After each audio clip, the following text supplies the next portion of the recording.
দর্শক, প্রতিবারই বইমেলার আয়োজনে একটি অভিযোগ আসলে আমরা মাঝে মাঝে পেতাম, সেটি হচ্ছে বইমেলা ধুলোর গল্পে আসলে মাখামাখি। তবে এবার বইমেলার আয়োজনে কিন্তু সেই ধুলোর গল্পটা অনেকটাই আসলে উধাও, কারণ যারা আসছে এবং এই মুহূর্তে আমরাও যে দাঁড়িয়ে আছি চারপাশে কিন্তু সেরকম ধুলো নেই এবং দারুণ একটি পরিবেশ।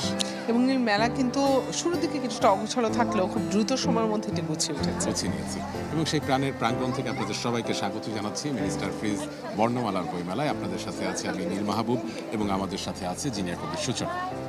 তবে ধুলোর গল্প নেই, কিন্তু সূচনা, এই বইমেলায় হাঁটলে লেখকের গল্প কিন্তু খুঁজে পাওয়াই যায় এবং সেই লেখকের গল্প খুঁজতে খুঁজতে আজকে কিন্তু আমরা এমন একটা গল্পকে খুঁজে পেয়েছি, অয়ন তরফদার, যিনি আসলে বুক ট্রাভেলার।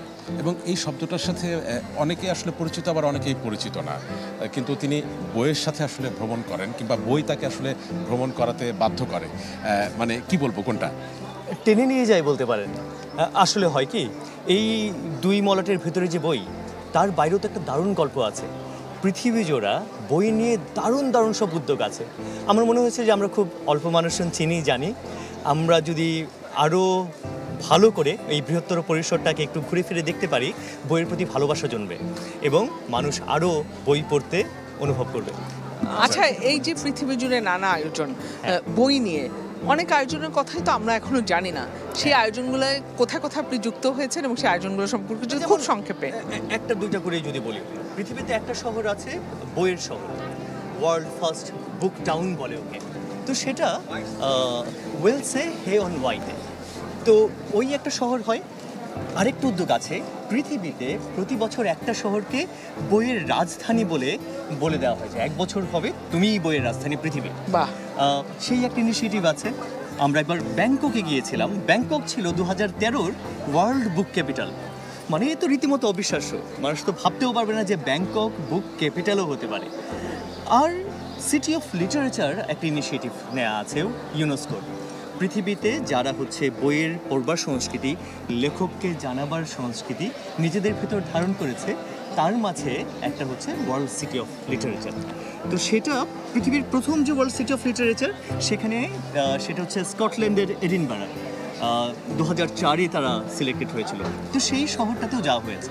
আবার আমরা শুনেছি যে আপনি যে কোনো বইয়ের রিভিউ যখন আসলে করেন, মানে বাংলাদেশের প্রেক্ষাপটের কথা যদি বলি, তাহলে সেই বইয়ের সাথে সাথে সেই বইয়ের যে সংযোগ জায়গাগুলো, সেই জায়গাগুলোতেও চলে যায়।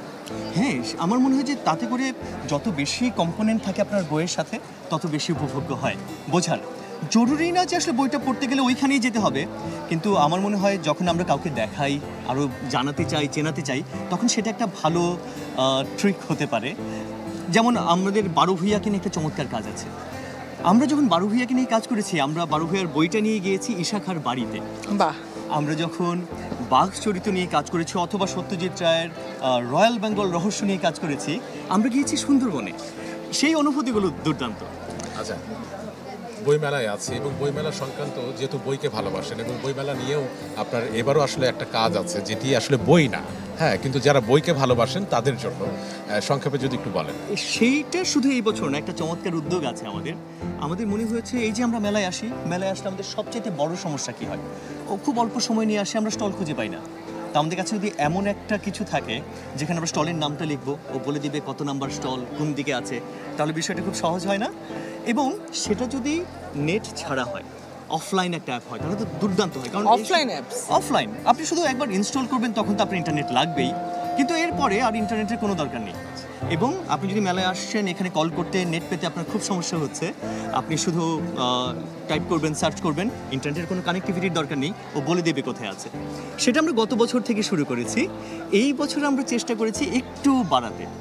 এবার যদি আপনি কোনো একজন লেখকের নাম দিয়ে সার্চ করেন, ধরুন হয় না যে আপনি হুমায়ুন আহমেদ স্যারের বই পছন্দ করেন, কিন্তু জানেন না তার বই কই বের হয়েছে, আপনার লিস্টও মনে পড়ছে না, তো আপনি যদি হুমায়ুন আহমেদের নাম লেখেন আমাদের অ্যাপে গিয়ে, ও বলে দিবে হুমায়ুন আহমেদের কী বই আছে, এবং সেইখানে আপনি ক্লিক করলে পরে ও বলে দিবে যে এটা অমুক প্রকাশনী থেকে বের হয়েছে, এই দিক করে চলে যান, আপনি যেতে পারবেন। মানে দারুণ একটি উদ্যোগ। দারুণ উদ্যোগ। এবং আমরাও চাই যে সবাই বইয়ের সাথে থাকুক এবং আপনি যেমন আসলে বুক ট্রাভেলার এই যে বইয়ের নানা গল্প তুলে ধরছেন, বইয়ের প্রতি ভালোবাসাটা সবার কাছে ছড়িয়ে পড়ুক, আমাদের উদ্দেশ্যটাই তাই। এবং আমার মনে হয়েছে আমরা যত বেশি স্বপ্রণোদিত হয়ে মানুষের মাঝে এই সব ছড়িয়ে দিতে পারবো, মানুষের বইয়ের প্রতি ভালোবাসা জন্মাবে, বইটা পাওয়া তাদের জন্য সহজতর হয়ে যাবে। এই পুরো বিষয়টাই দুর্দান্ত হবে। আসলেই দুর্দান্ত। এবং তিনি এই সব কাজ করেন হচ্ছে অকারণে, কারণ তার একটি পেজ আছে যেটির নাম অকারণ। অকারণ। হ্যাঁ, মানে অকারণে অকারণে অকারণে অকারণে। এবং সেখানে গেলে এই গল্পগুলো কিন্তু বাকি পাঠকরা আসলে তার আরো বিস্তৃত গল্পগুলো জানতে পারবে। জানতে ধন্যবাদ। পারবো। ধন্যবাদ। আপনাদেরও অসংখ্য ধন্যবাদ এরকম চমৎকার একটা সুযোগ দেওয়ার জন্য। সূচনা, এই যে একজনের সাথে তো কথা হলো, দেখা হলো এবং দারুণ সব বিষয় আমরা জানতে পারলাম। বাংলাদেশ থেকে কিন্তু আমরা পুরো পৃথিবীটাই আসলে হেঁটে আসছি। খুব অল্প সময় নীল। আরো একজন লেখক আমাদের সাথে আছেন এবং তার হাতে আমরা বেশ কয়েকটি বই দেখতে পাচ্ছি। একটি বই দেখা যাচ্ছে বহুমাত্রিক জীবনানন্দ দাশ, A.K.M. রেজাউল করিম নীল। আচ্ছা, এই যে জীবনানন্দ দাশকে আপনি বহুমাত্রিক কেন বলেছেন, কোন আবেগ থেকে বলেছেন? জীবনানন্দ দাশের কিন্তু অনেকগুলো চরিত্র রয়েছে। যেমন উনি প্রথমে একজন শিক্ষক ছিলেন এবং উনি বাংলা সাহিত্য নিয়ে কাজ করেছেন, কিন্তু উনি ছিলেন ইংরেজির শিক্ষক। আচ্ছা, তারপর উনি সাংবাদিকতা করেছেন। জীবনানন্দ দাশ বিভিন্ন পর্যায়ে যেমন পত্রিকাতে অনুবাদকের কাজ করেছেন। মানে সাহিত্যিক হয়ে সাহিত্যের মর্যাদা না পেয়ে জীবন ধারণের জন্য অনেক পেশায় উনি ইনভলভ ছিলেন। মানে তার কর্মজীবনের মানে অধ্যায়গুলো এখানে উঠে এসছে। হ্যাঁ, আপনি এক মলাটের মধ্যে পুরো জীবনানন্দ যদি পেতে চান, তার বিখ্যাত কবিতাগুলো এই বইতে আছে। তার পরিবারের সদস্যরা তাকে কীভাবে মূল্যায়ন করেছেন এবং তাকে যারা সমালোচনা করেছেন, ইনক্লুডিং কবিগুরু রবীন্দ্রনাথ ঠাকুর সহ ভূপেন্দ্রনাথ গুপ্ত, তাদের চিঠি, লেখা চিঠি এবং সমালোচনাগুলো এই বইতে আছে। এবং তার প্রাথমিক জীবন, সাহিত্যিক জীবন এবং সবচেয়ে করুণ বিষয় যেটা হচ্ছে উনি মারা যাওয়ার পরে আমরা বেশ কিছু ওনার লেখা উদ্ধার হয়েছে। উনি সমালোচনার ভয়ে অনেক লেখা উনি ওনার জীবদ্দশায় ছাপতেও দেননি। সেই লেখাগুলো বেশ কিছু হারিয়ে যায় যখন ওই ট্রাঙ্ক চুরি হয়েছিল তার মেয়ের কাছ থেকে। সেখান থেকে কিছু লেখা পরবর্তীতে ছাপা হয়। আচ্ছা, তার মানে এই বইটি কি আসলে সংকলন বলতে পারবো আমরা, নাকি সম্পূর্ণ আপনার আসলে কল্পনা থেকে বা বিভিন্ন জায়গা থেকে আসলে জেনে? বিভিন্ন রেফারেন্স এবং সংকলন বলতে শুধুমাত্র জীবনানন্দ দাশের বেশ কিছু কবিতা, বিখ্যাত কবিতার কিছু সংকলন রয়েছে। এর বাইরে সবগুলোই বিভিন্ন মতামত এবং আমার বক্তব্য বা তার পরিবারের সদস্যদের বক্তব্য। আমি এই বইটি সম্পর্কে আরেকটি কথা বলতে চাই যে জীবনানন্দ দাশ উনি তার জীবদ্দশায় উনি ওনার সাহিত্যের ওইভাবে স্বীকৃতি পাননি, সেটা খুব দুঃখজনক। আজকে এই বইমেলাতে দাঁড়িয়ে আমি বলতে চাই যে যারা সাহিত্যিক রয়েছেন, যারা লেখক রয়েছেন, এদেরকে শুধু রাষ্ট্রীয় পৃষ্ঠপোষকতা না, মূল্যায়ন করে। জি, আপনার আরেকটি বই আছে আমি দেখছিলাম, জুলাই বিপ্লব নিয়ে। হ্যাঁ, জুলাই বিপ্লব ও পরবর্তী রাজনীতি, এটি নিয়ে আপনি লিখেছেন। জুলাই বিপ্লব ও পরবর্তী রাজনীতি লেখা বইটি আসলে প্রফেসর শেখ আকরাম আলী সাহেবের লেখা, কিন্তু বইটি আমি সম্পাদনা করেছি। আপনার এই জুলাই বিপ্লব কিভাবে ছাত্ররা নেতৃত্ব দিয়েছে এবং এখন এই বিগত 6 মাসে আমরা আমাদের রাজনীতি কিভাবে চলবে, রাজনীতির গতিপথ কিভাবে চলবে, সে নিয়ে বেশ কয়েকটি নিবন্ধ এই বইয়ে রয়েছে। আশা করি পাঠকরা এই বইটি সংগ্রহ করবেন এবং এই জুলাই বিপ্লবের যে আকাঙ্ক্ষা ছিল গণতন্ত্র এবং সুশাসন, সেগুলো নিশ্চিত করবেন। নিশ্চয়ই, আমরাও আসলে সেটি প্রত্যাশা করি এবং আপনার বাকি বইগুলোর জন্য শুভকামনা থাকলো। ধন্যবাদ আপনাকে। আপনাকে ধন্যবাদ। এবং সূচনা, আরও একজন লেখকের সাথে আমাদের পরিচয় হয়েছে, দেখা হয়েছে। তার বইয়ের নাম হচ্ছে অজাগতিক, নাসিব বিন হোসেইন, এবং এখানে বলছে 3টি প্যারানরমাল ছোট গল্পের সংকলন। আমরা এই পৃথিবীতে আসলে যা দেখি, মানে আমাদের কাছে তো মনে হয় জাগতিক। অজাগতিক কি? না, অজাগতিক হচ্ছে আপনার যে বিষয়টা আমাদের চিন্তার বাইরে, যে বিষয়গুলো হচ্ছে আমাদের বোধের বাইরে, সেই বিষয়টা অজাগতিক।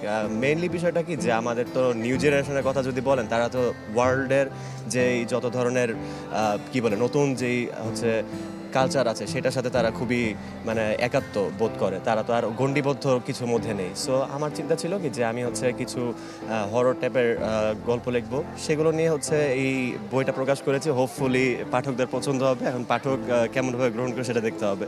আপনারা সবাই বইটা পড়বেন এবং শুধু এই বইটা না, মানে অনেক ধরনের বই অ্যাভেলেবল আছে, যেটা যার যেরকম টেস্ট। আচ্ছা, এই যে অজাগতিক, মানে সূচনা কি জানতে ইচ্ছা করছে যে 3টি প্যারানরমাল ছোট গল্প আমি কি ধরনের প্যারানরমাল গল্প? ছোট গল্পগুলো নিয়ে একটু করে জানতে চাই। না না, আমাদের হচ্ছে মানে ভৌতিক গল্প তো আমরা সবাই ছোটবেলা থেকে শুনে অভ্যস্ত, রাইট? আমরা নানি দাদিদের কাছ থেকে ভৌতিক গল্প শুনি। তারপর হচ্ছে একটা সময় আমাদের বাংলাদেশে ভূতের একটা বিশাল বড় একটা কালচারাল ফেনোমেনা ছিল, রাইট? সো আমরা ভৌতিক গল্প খুব পছন্দ করি, হরর সিনেমাও পছন্দ করি। সো আমার কাছে মনে হলো যে আমাদের বাংলাদেশে হরর, থ্রিলার, প্যারানর্মাল এগুলোর একটা হচ্ছে যেহেতু একটা পাঠক সমাবেশ আছে, আর যেহেতু আমি গল্প লিখি, দ্যাটস ওয়াই হচ্ছে এই গল্পটা প্রেজেন্ট করার চেষ্টা করেছি। এবং দেখা যাক কেমন সাড়া পাওয়া যায়। এটা মানে এটাই তো প্রথম বই। না, এর আগে বই প্রকাশ হয়েছে। আচ্ছা। এবার হচ্ছে মেলাতে একটু বড় আকারে প্রকাশ করার চেষ্টা করেছি, সামনের দিনও আরো চেষ্টা করব। আর পাঠকদের প্রতি এতটুকু মানে বার্তা যে দেখুন আমাদের মানে বই মেলাটা হচ্ছে আমাদের একদম আত্মার একটা জায়গা, রাইট? সো সবাই যেন আসে, সবাই যার যেরকম টেস্ট সে অনুযায়ী বই কেনে। কারো যদি প্যারানর্মাল বই পছন্দ হয় সে দেখতে পারে। কারো যদি মনে হয় যে না আমি প্যারানর্মাল না, জীবনবোধের বিষয়গুলো ভালো লাগে, কবিতা পছন্দ হয়, হুমায়ুন আহমেদ স্যার আছেন আমাদের, স্যারকে খুব মিস করছি আমরা। যার যেটা মোট কথা পছন্দ বইকে সে- ভালোবাসুন। আচ্ছা, শেষ একটা প্রশ্ন করতে চাই, পাঠক হিসেবে আসতে বেশি ভালো লাগছে নাকি এখন লেখক হিসেবে আসতেও ভালো লাগছে? অলওয়েজ পাঠক হিসাবে। ধন্যবাদ, ধন্যবাদ নাফিস। কথা হবে আবার। চ্যানেল 24-কে ধন্যবাদ সুযোগ করে দেওয়ার জন্য। ধন্যবাদ, ধন্যবাদ। এবং এই যে বইমেলার গল্পগুলো কিন্তু ধীরে ধীরে আসলে রঙিন হচ্ছে। মানে রঙিন হচ্ছে কেন বলছি সূচনা, দেখো তোমার পিছনেই যে প্রকাশনী, সেখানেও কিন্তু ভিড় এবং পাঠক কিন্তু বই দেখছে। পাঠক বই দেখছে এবং নীল আমি সবার হাতে কিন্তু বই দেখতে পাচ্ছি। একটু কি বইয়ের প্যাকেটও আছে, একটু হ্যাঁ। কথা বলি যারা আছে তাদের সাথে যদি একটু, আসলে অনেকেই আমাদের সাথে কথা বলতে চান না। কি বই দেখা হচ্ছিল এত মনোযোগ দিয়ে? হুমায়ুন আহমেদের বই। হুমায়ুন আহমেদের বই। হুমায়ুন আহমেদ ভালো লাগে? হ্যাঁ, ভালো লাগে। আচ্ছা, হ্যাঁ, কি বই দেখা হচ্ছিল, মানে হুমায়ুন আহমেদের কেমন বই? মোটামুটি এত বই পড়িনি এখনো, তবে কিছু কিছু পড়েছি যেগুলো পছন্দ হয়েছে, যেমন হলুদ হিমু। নীল, হলুদ হিমু তুমি দেখেছো কখনো? না, হ্যাঁ, আমি ঠিক বুঝতে পারিনি। আমি তোমাকে জানতে চেয়েছি, সে উত্তর দিয়েছে হলুদ হিমু তার পছন্দ। আচ্ছা। আমি জিজ্ঞেস করলাম তোমাকে হলুদ হিমু কখনো দেখেছো কিনা, সে বলেছে না। আমি তো দেখেছি। আমার কাছে হুমায়ুন আহমেদ মানে আসলে হিমু। তার মানে আচ্ছা। দেখেছে। ঠিক আছে, সে সায়েন্স ফিকশন দেখছিল নীল। আচ্ছা, আচ্ছা।